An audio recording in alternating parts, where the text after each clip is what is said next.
तर या गणेशोत्सवाच्या काळामध्ये फक्त गणपती महाराष्ट्रातले आम्ही दाखवले नाही, तर महाराष्ट्रातलं विशेष काय आहे ते सुद्धा वेगवेगळ्या कार्यक्रमांच्या माध्यमातून तुमच्यापर्यंत पोहोचवण्याचा आमचा प्रयत्न होता। असाच महाराष्ट्र विशेष आम्ही आता तुमच्यापर्यंत घेऊन येतोय।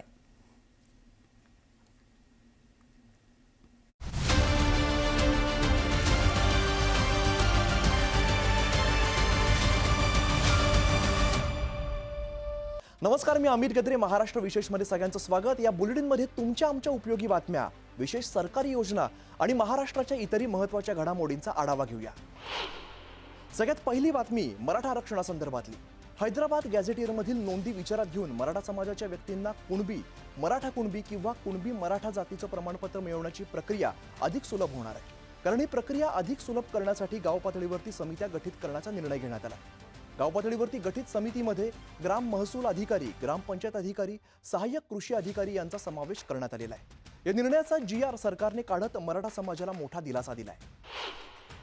मराठवाड्यात राहणारे आमचे मराठा समाजाचे लोक आहेत, यांचा कधी काळी त्यांच्या रक्तनात्यातल्या कोणाचाही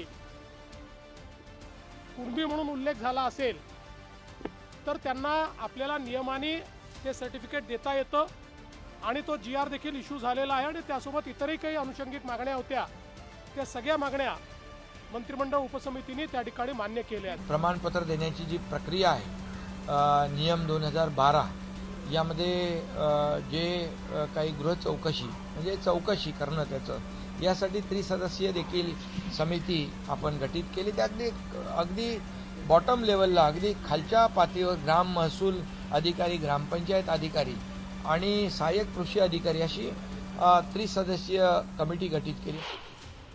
पुढच्या महत्त्वाच्या बातमीकडे वळूया। राज्यात मुलांच्या मानसिक आरोग्यासाठी मासूम प्रकल्प राबवण्यात येतोय।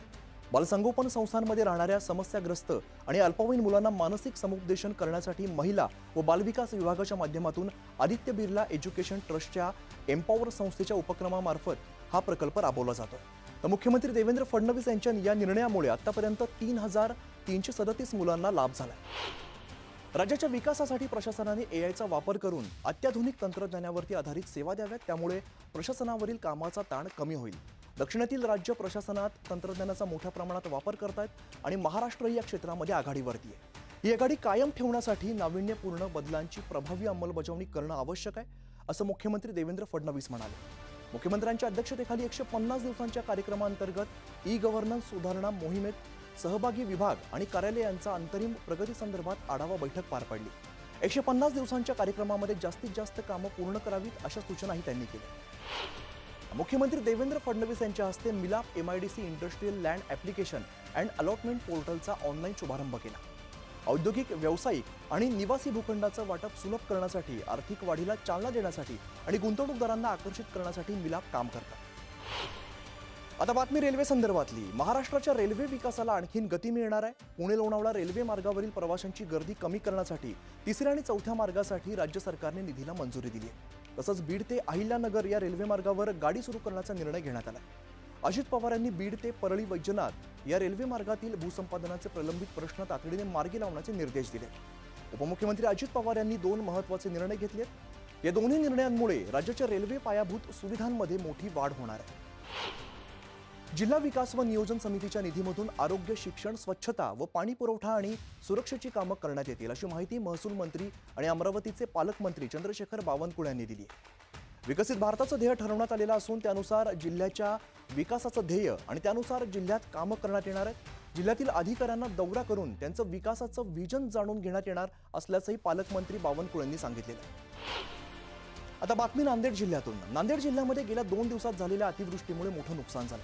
या नुकसानाचे प्रशासनाने तात्काळ पंचनामे पूर्ण करून अहवाल शासनाकडे सादर करावा, जेणेकरून नुकसानग्रस्तांना तातडीने नुकसान भरपाई देण्यात येईल, असं पालकमंत्री अतुल सावे यांनी सांगितलं। कृषी, आरोग्य, जलसिंचन, बांधकाम, पशुसंवर्धन, विद्युत, महानगरपालिका विभागांच्या अधिकाऱ्यांकडून जिल्ह्यातील परिस्थितीविषयी माहिती जाणून घेऊन सर्व यंत्रणांना सतर्क राहण्याच्या सूचना त्यांनी केल्या। महाराष्ट्रात गुंतवणुकीचा ओघ सुरू असून राज्यामध्ये सरकारने 17 सामंजस्य करार केलेले आहेत। या कराराची किंमत 34,000 कोटी असून यामुळे राज्यामध्ये जवळपास 33,000 रोजगाराच्या संधी निर्माण होणार आहे। या गुंतवणुकीमध्ये इलेक्ट्रॉनिक्स, पोलाद, सोलार, इलेक्ट्रिक बसेस, ट्रक्स, संरक्षण तसंच संबंधित क्षेत्रांचा समावेश असणार आहे. त्यामुळे उत्तर महाराष्ट्र, पुणे, विदर्भ आणि कोकणात या सर्व भागांमध्ये उद्योग उभारणीच्या नवीन संधी उपलब्ध होणार आहे. महाराष्ट्र विशेष या बुलेटिनमध्ये इथेच थांबतोय. पाहत राहा न्यूज 18 लोकमत.